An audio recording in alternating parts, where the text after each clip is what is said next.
வெளி மாவட்ட மீனவர்களால் தங்களுடைய வாழ்வாதாரம் பாதிக்கப்படுவதாக கூறி நாகப்பட்டினம் மாவட்டம் கோடியக்கரையில் மீனவ கிராம மக்கள் கடலில் இறங்கி போராட்டத்தில் ஈடுபட்டனர். இது தொடர்பான களத்தகவல்களோடு இணைகிறார் எம்முடைய செய்தியாளர் லெனின். மீனவர்கள் தரப்புல என்ன கோரிக்கை முன்வச்சாங்க? தொடர்ந்து போராட்டம் நீடிக்கிறதா? என்ன களத்தகவல்?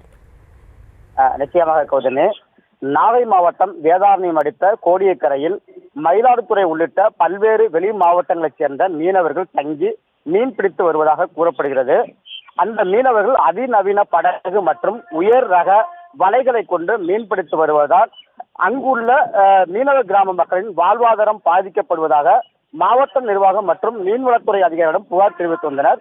அவர்கள் எந்தவித நடவடிக்கை எடுக்கவில்லை என கூறப்படுகிறது.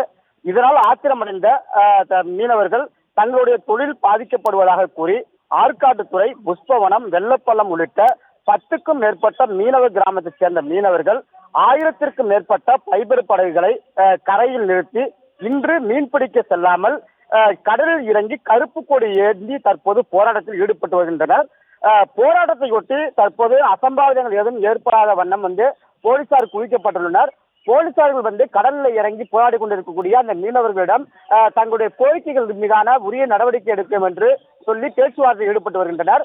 இருந்த போதிலும் மீனவர்கள் பெண்கள் என கடலில் இறங்கி அந்த வெளிமாவட்ட மீனவர்களை அப்புறப்படுத்த வேண்டும், தங்களுடைய வாழ்வாதாரத்தை பாதுகாக்க வேண்டும், மீன்வளம் பாதிக்கப்படுவதை தடுக்க வேண்டும் உள்ளிட்ட கோரிக்கைகளை தொடர்ந்து தற்போது போராட்டத்தில் ஈடுபட்டு வருகின்றனர். அவர்களிடம் தற்போது போலீசார் பேச்சுவார்த்தையில் ஈடுபட்டு வருகின்றனர். கௌதமி,